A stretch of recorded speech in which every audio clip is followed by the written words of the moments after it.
également à suivre dans votre édition éliminatoire mondial 2026. Les Léopards ont frappé un grand déplacement à Djouba. La RDC maîtrise le Soudan du Sud par 4-1. Les hommes de Sébastien Dessacre se sont imposés avec autorité ce vendredi 5 septembre 2025.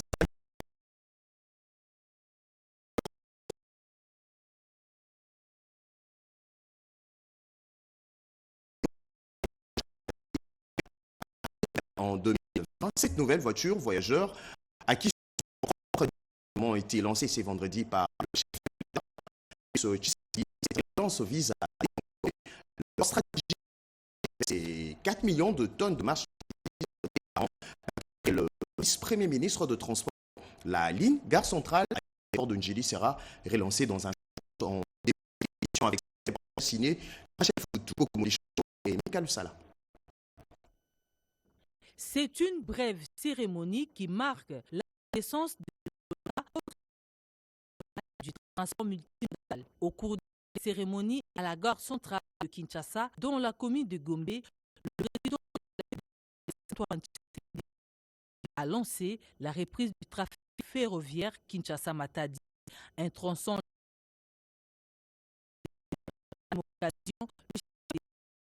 réceptionné cette voiture à voyageurs automotrices acquises sur fonds propres.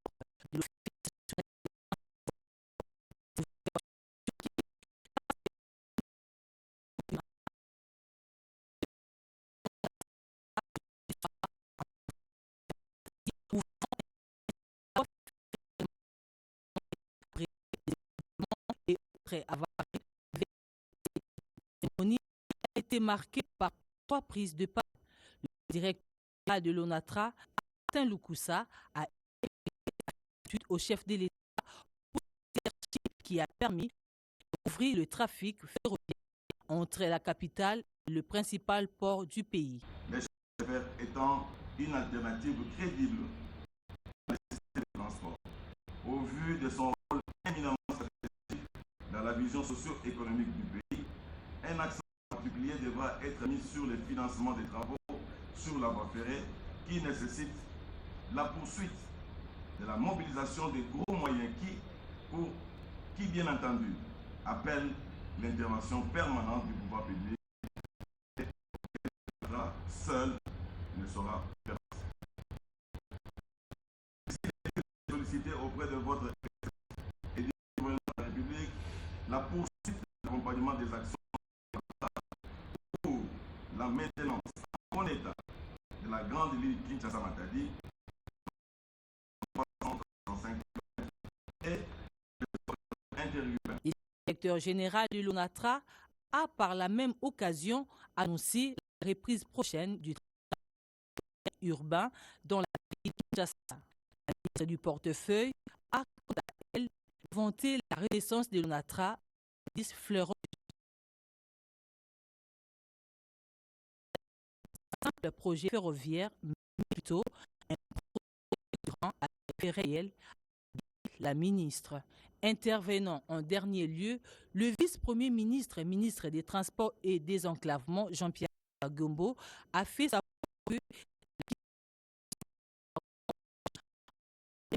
d'une longue acquisition. Dans le prochain mois, a-t-il dit, 5 locomotives neuves et 40 wagons porte-conteneurs sont attendus en supplément de l'actuelle flotte de l'ONATRA. C'est grâce à votre vision du développement des infrastructures et des équipements de transport à travers tout le territoire national. Le président de la République, relancer le trafic ferroviaire de passagers et de fret entre Kinshasa et Matadi. L'acquisition de ces 7 voitures à voyageurs automotrices, rendue possible à travers la redevance logistique terrestre RLT en sigle, instituée par le gouvernement pour le renouvellement de l'outil de travail et des infrastructures, constitue un levier considérable dans le redressement des activités de l'ONATRA. L'intersyndicale de l'ONATRA a loué l'implication du chef de l'État, Félix Tshisekedi, dans la reprise ferroviaire. Une joie pour nous de l'ONATRA parce qu'aujourd'hui la reprise du trafic, parce que c'est conformément de la République, le 73e réunion du Conseil des ministres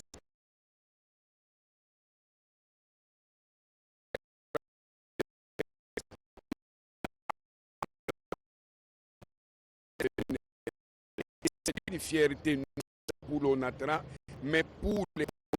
Le chef de l'État a visité ce wagon pour les réserver aux voyageurs.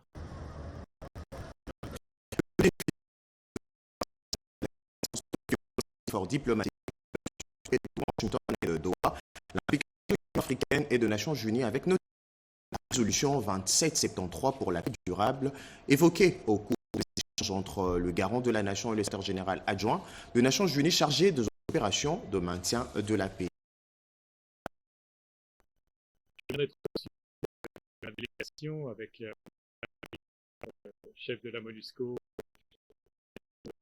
venant de New York, président de la République, chef de l'État. La disponibilité,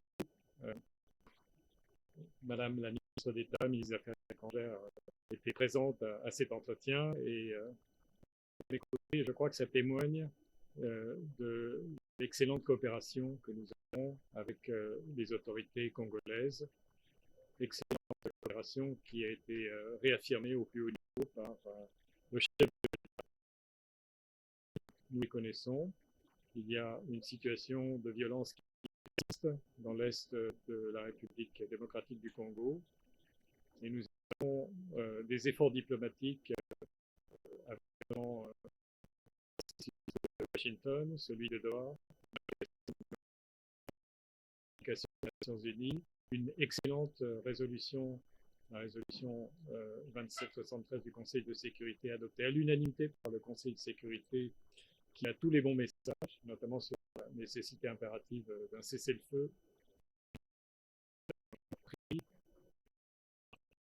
lors de processus précédents. Donc nous avons à la fois des efforts diplomatiques qui sont encourageants et une situation de violence qui perdure sur le terrain. Donc la question maintenant, c'est que faire en sorte que ces efforts diplomatiques conduisent à des résultats concrets, c'est-à-dire la cessation des violences, la mise en œuvre de tous les engagements qui ont été pris.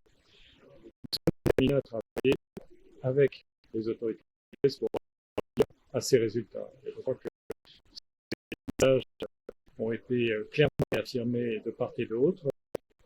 Merci le chef d'avoir exprimé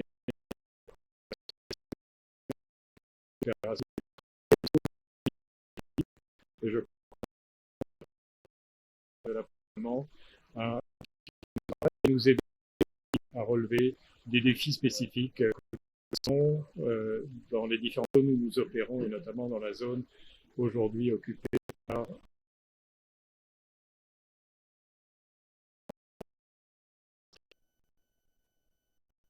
On enchaîne. Raffermissement de relations bilatérales, d'amitié et de coopération.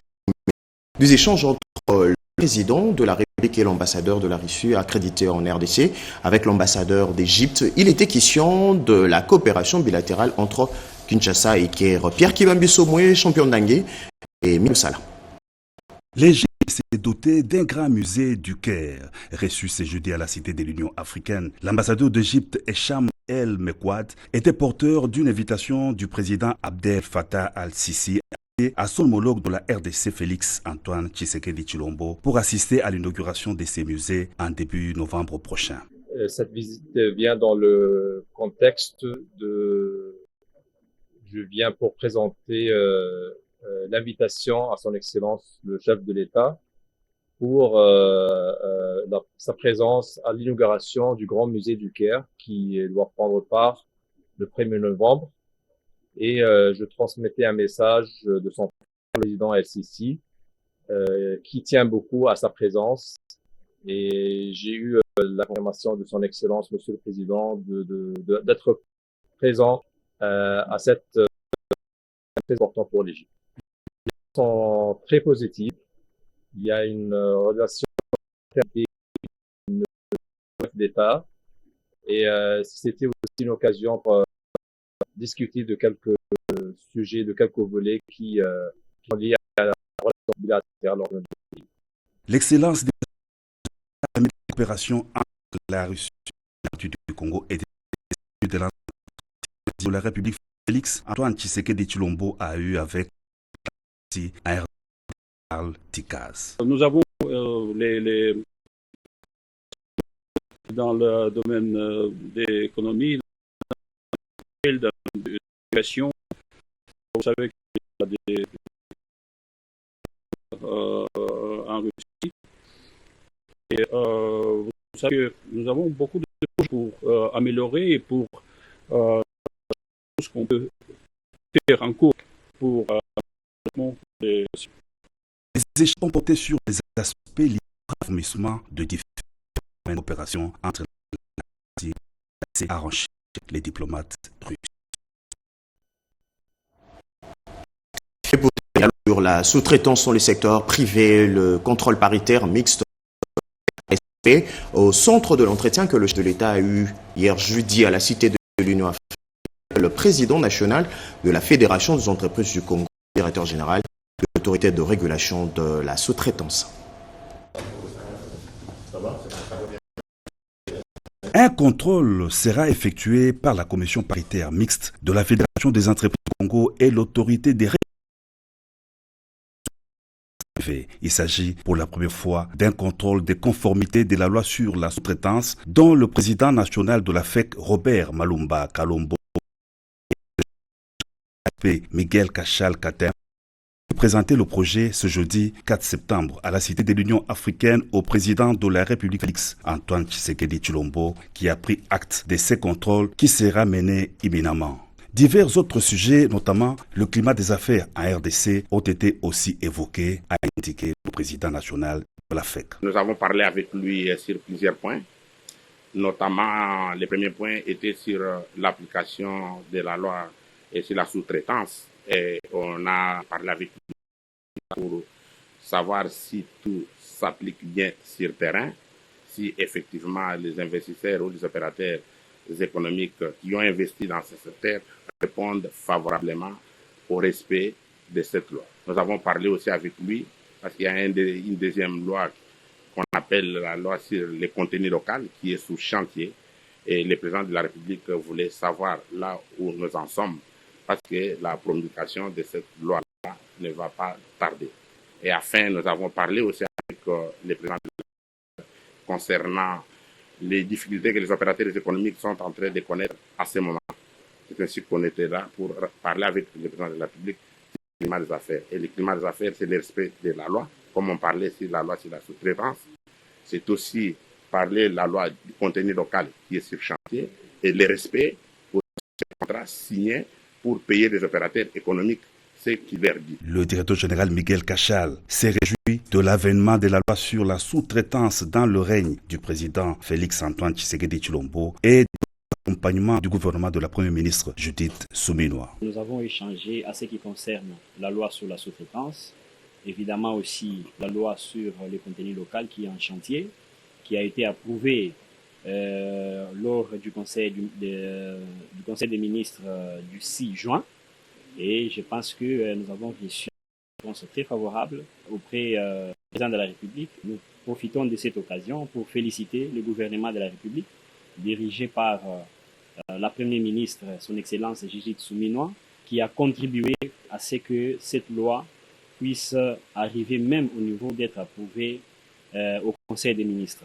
Donc, un grand travail a été fait avec le gouvernement et toutes les structures afin de pouvoir aboutir à ces projets qui est une loi salutaire pour notre pays. Et comme vous le savez, c'est la première fois depuis l'indépendance de notre pays, sous l'ère Tshisekedi, que cette loi va exister pour l'intérêt supérieur de la nation. Les contrôles de la commission FEC ARSP, les normes et le respect du climat des affaires, a dit en substance le directeur général de l'autorité des régulations de la sous-traitance dans les secteurs privés.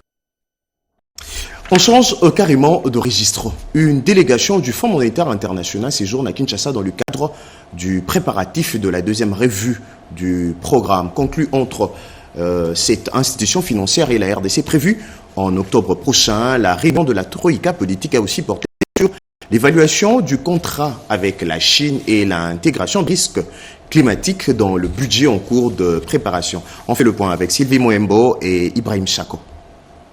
Une mission du Fonds monétaire international séjourne à Kinshasa depuis le début de la semaine.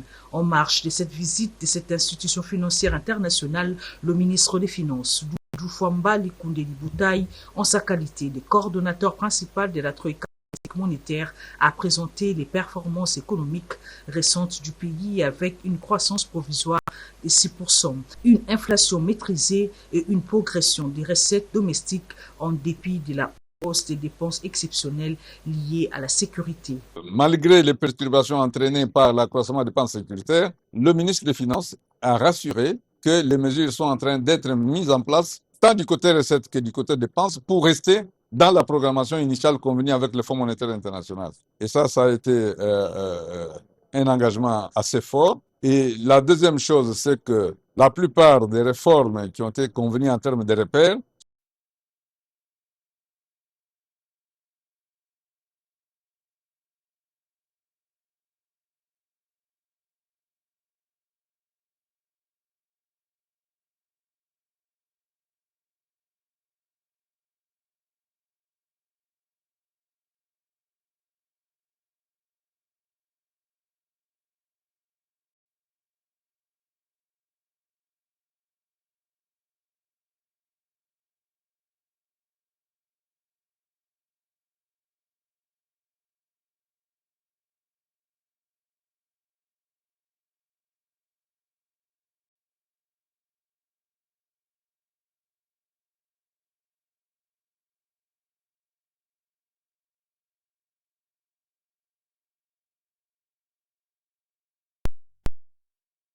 et Pompomba.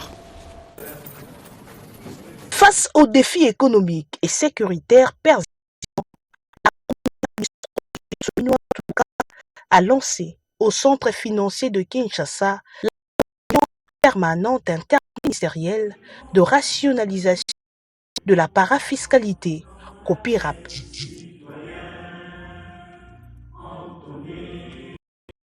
Et sous la coordination du ministère du Budget et des Finances, cette instance vise à mettre fin à la prolifération de prélèvements parafiscaux, à renforcer la transparence et à rediriger les ressources vers les priorités nationales. Pour réussir cette réforme, l'engagement de tous est indispensable, notamment le Parlement, qui doit exercer un contrôle rigoureux et accompagner la réforme par un cadre légal forcé.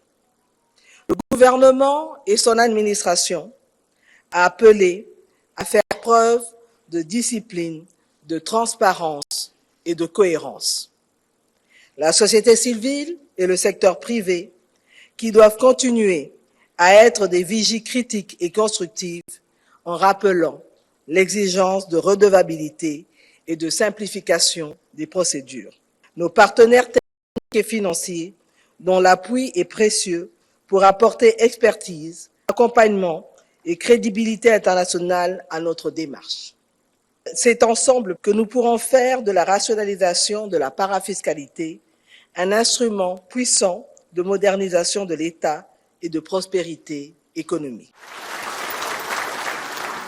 La chef du gouvernement, Judith Souminoua Toulouka, a appelé tous les acteurs, gouvernement, société civile, secteur privé, partenaires à s'engager dans ces chantiers cruciaux pour restaurer la confiance, soutenir les réformes et bâtir une économie plus résiliente.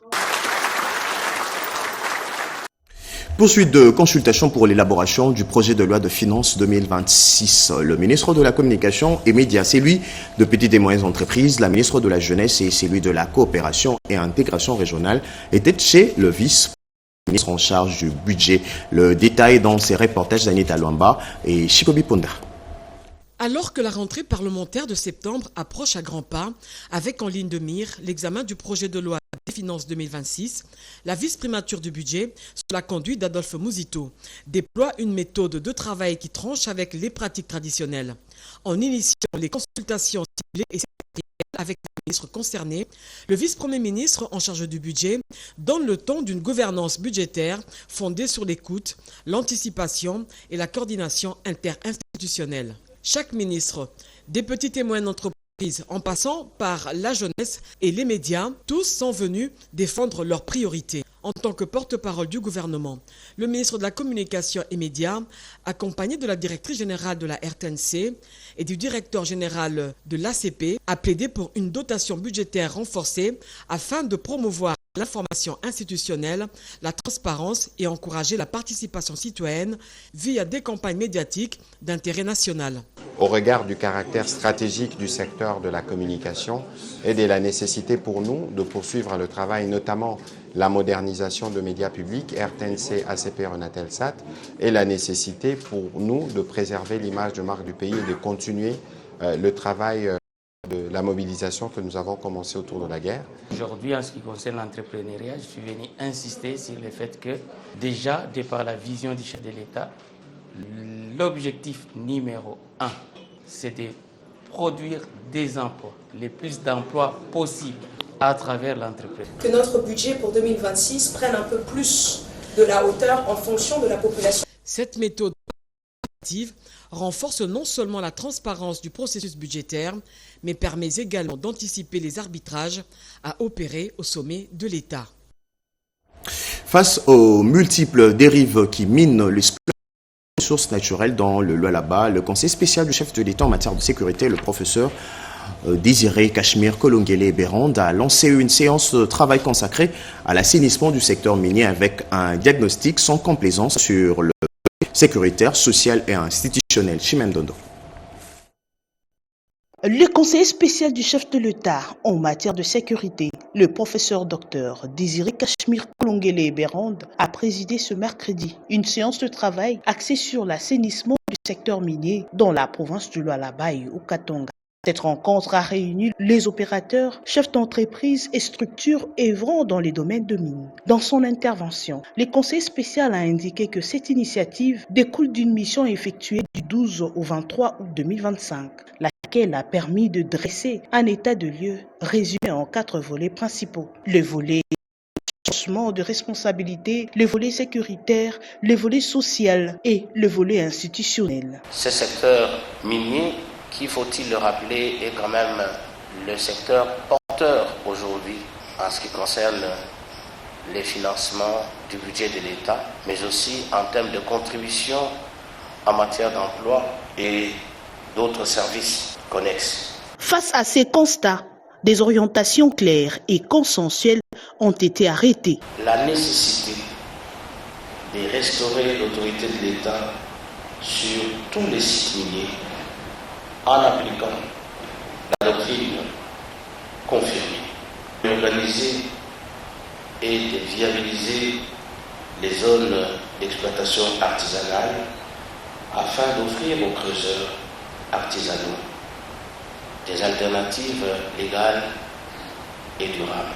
La République démocratique du Congo est comparable à un corps vivant, dont chaque province est un organe vital. Aucune partie ne peut être négligée sans affaiblir l'ensemble. C'est dans l'unité, la discipline et la loyauté à l'égard de l'État que nous bâtirons un secteur minier assaini, équitable et durable, au service du développement national et du bien-être de notre peuple. Dans l'actualité également, 37 présumés criminels accusés de braquage, vol à main armée et extorsion ont été arrêtés et présentés au vice-premier ministre de l'Intérieur. Kinshasa intensifie ainsi l'opération Ndobo pour mettre fin au banditisme urbain. Bobo Mokonzi. Des braqueurs de moins sur la liste de ceux recherchés dans la capitale congolaise. L'opération Ndobo, lancée par le vice-premier ministre, ministre de l'Intérieur et Sécurité, Maître Jekmen Chabani, produit une fois de plus ses effets. Au total, 37 présumés braqueurs viennent d'être interpellés par la police sous la conduite du commissaire provincial de la ville de Kinshasa, le général Israël Kantou, parmi lesquels le voleur des véhicules, de bijoux, opérant au grand marché de Kinshasa et des kidnappeurs ont été présentés au patron de la sécurité nationale. Plusieurs victimes sont sorties de leur silence. Modus operandi de ce hors-la-loi. Je salue la vigilance et le professionnalisme selon lesquels nos policiers ont mené cette opération. Ces criminels dérangent notre quiétude, doivent être condamnés en respectant les lois du pays. Le 4 août,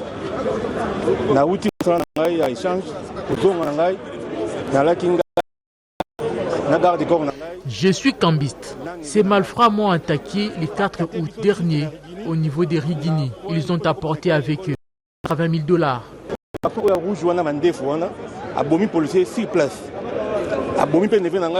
À la place de s'arrêter là, ils ont tiré à bout portant sur mon garde du corps et mon neveu, qui ont par la suite succombé de leurs blessures.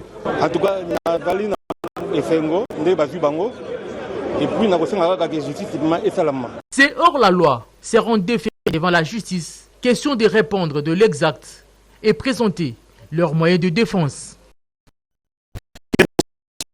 RTNC, le ministre de la Communication et Médias, la ministre d'État en charge de l'éducation ainsi que celui de la Santé étaient face à la presse nationale et internationale.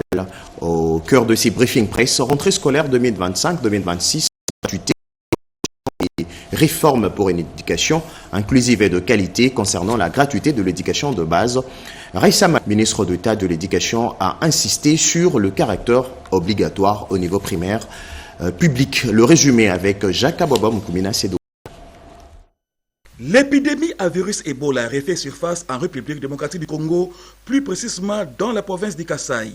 Le ministre de la Santé publique, Hygiène et Prévoyance sociale, Samuel Roger Kamba, l'a confirmé le jeudi 4 septembre lors du briefing presse co-animé avec le ministre de la Communication et Médias, Patrick Mouyayaka Temboué. Selon Dr Samuel Roger Kamba, 28 cas ont été recensés et 15 décès ont été enregistrés.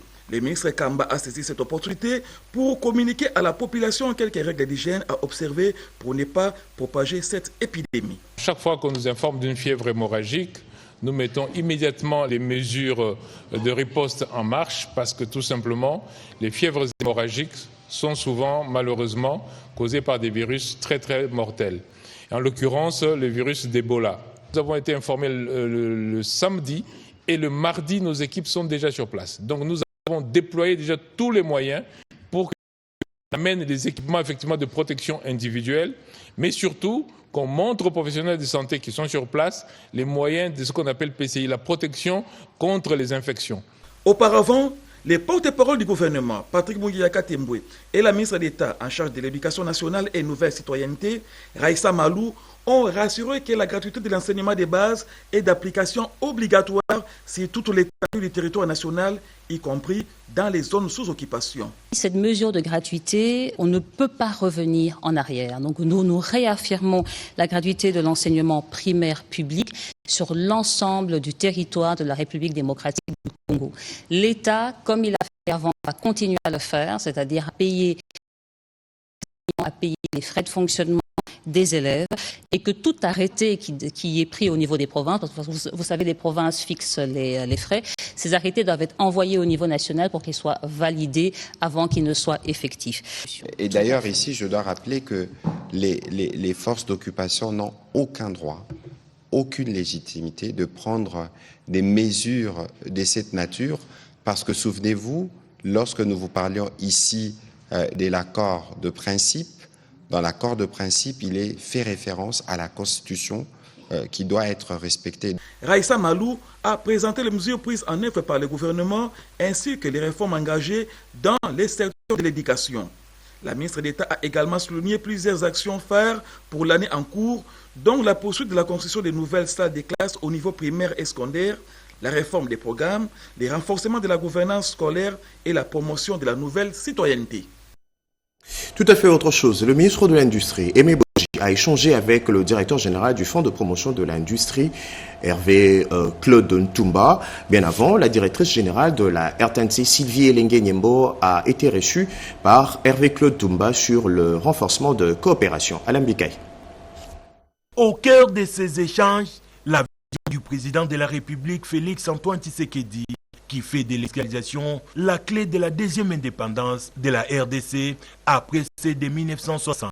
Dans cette optique, les FPI se doivent de soutenir la création et le financement d'unités de transformation capables de stimuler l'économie nationale. Déterminant à imprimer un nouveau rythme, le DG Hervé Claude Toumba veut transformer les FPI à une institution moderne, performante et ouverte sur l'international. La mobilisation des financements extérieurs pour le ministre de l'Industrie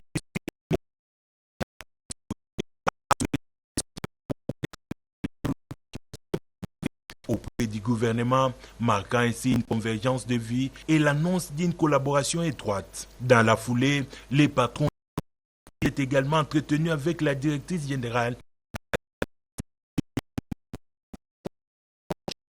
Possibilité de l'institution.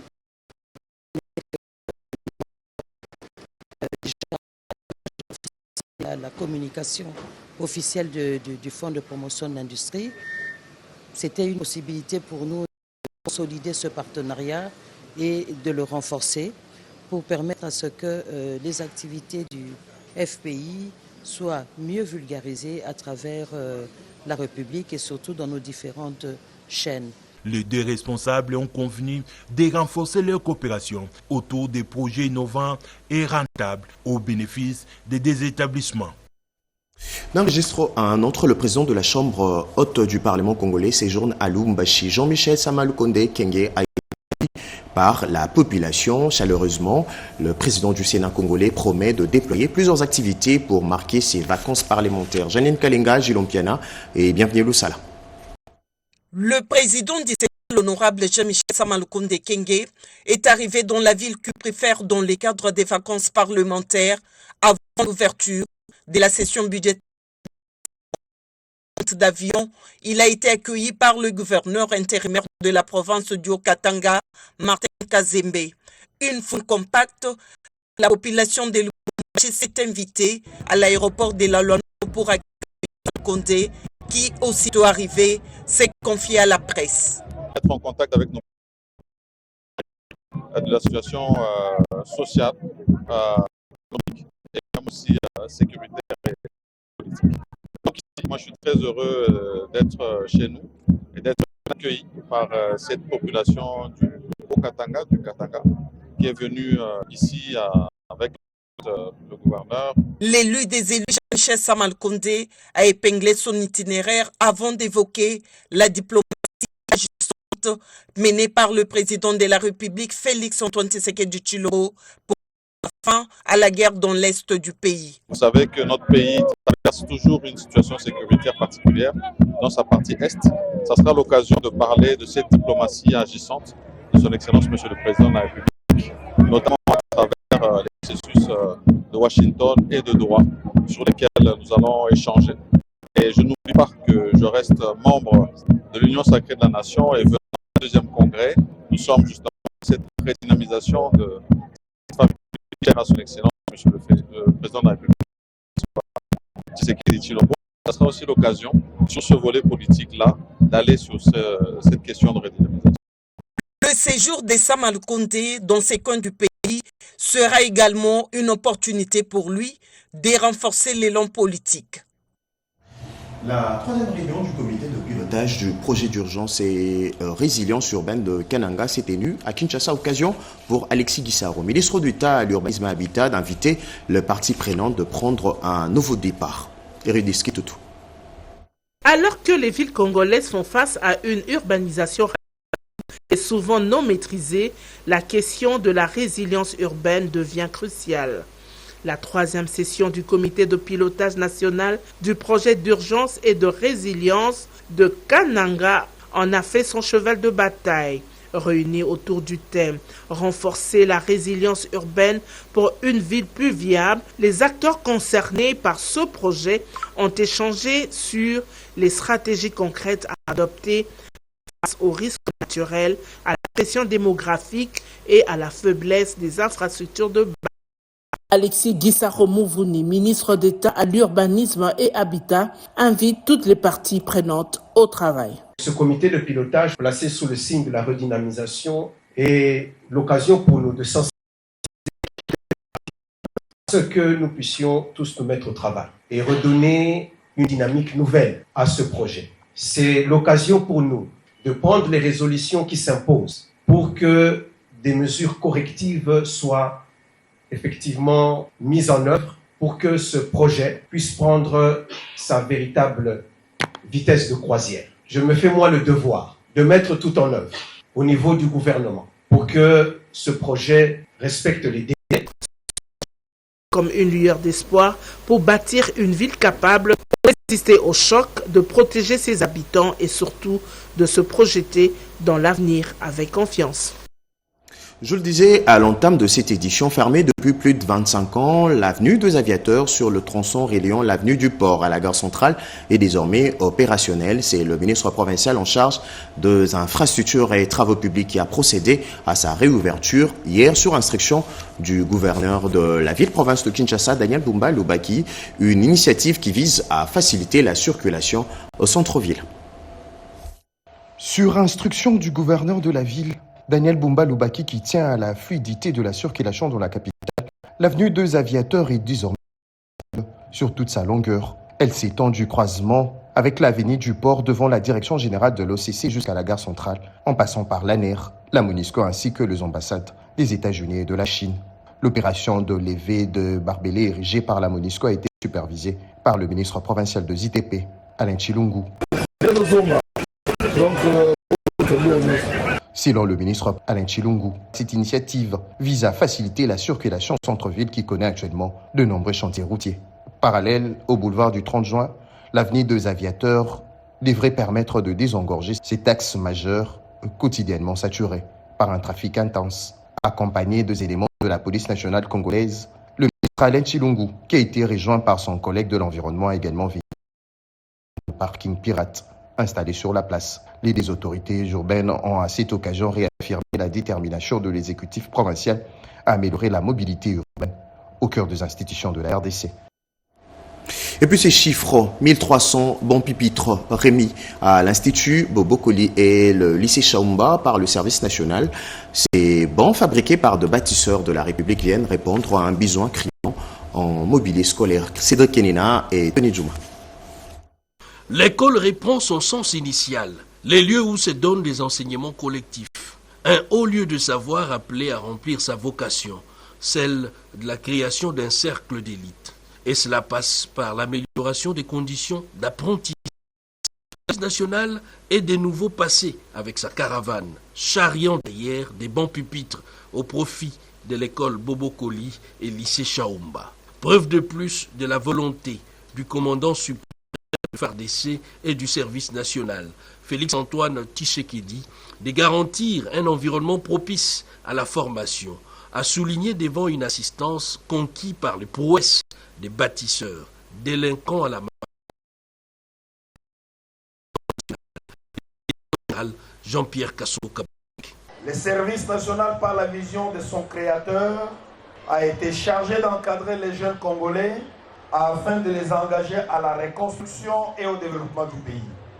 Les 1000 bancs pupitres que le service national met à la disposition de l'Institut Bobokoli ce jour ont été fabriqués par ces jeunes appelés hier Koulouna et aujourd'hui devenus bâtisseurs de la nation. Ces jeunes ont été formés et transformés dans les moules du où ils ont appris l'éducation civique et patriotique ainsi que l'apprentissage d'un métier. Parmi eux, on trouve des menuisiers, des maçons, des charpentiers, des ajusteurs, des mécaniciens, etc. Ceci dit, tout ce qui relève de l'encadrement de jeunes entre dans l'objet social du service national. En sport, de la première minute, les hommes de Sébastien de Sabre ont confirmé plutôt leur ambition de s'y qualifier pour la Coupe du Monde 2026. Cédric Cédric Bakambu ouvre le score avant de doubler la mise 20 minutes plus tard. Les Léopards ont frappé un grand coup en déplacement à Djouba. La RDC a maîtrisé le Soudan du Sud par 4-1. Le film de cette victoire décrit par Christian Vital. C'est parti pour les 45 premières minutes de cette affiche Soudan du Sud, RDC. De la plus belle manière que les Léopards de la République démocratique du Congo se sont imposés 4-1 devant les étoiles brillantes du Soudan du Sud. 14 minutes ont suffi pour que Cédric Bakambu ouvre le score sur service de Joris Kayembe. Cédric Bakambu pour les Léopards. Il avait besoin de retrouver de la confiance. Les sociétaires de Betty Séville retrouvent le chemin du filet après plus de 2 ans de disette. Bakambu va rester 3 minutes plus tard, soit à la 37e minute, en signant son doublé, grâce à cette passe en profondeur de Doka Yembe. Bakambu se verra même privé d'un triplé pour une position litigieuse. Juste avant la pause, Nathaniel Moukou inscrira le 3e but congolais et son premier en sélection sur une jolie frappe enroulée. 3-0, score à la pause. Golazo, comme diraient les Espagnols. Moukou, il est dans son jour et c'est le 3e but des Léopards. Au retour des vestiaires, Yohan Wissa à la 57e minute va corser l'addition en marquant le 4e but. Poussés par la public, les Soudanais du Sud réduiront les scores par Ker Majak. Rien ne sera marqué jusqu'au coup de sifflet final. La RDC gagne et totalise désormais 16 points et peut aborder le match de mardi 9 septembre 2025 contre le Sénégal avec sérénité.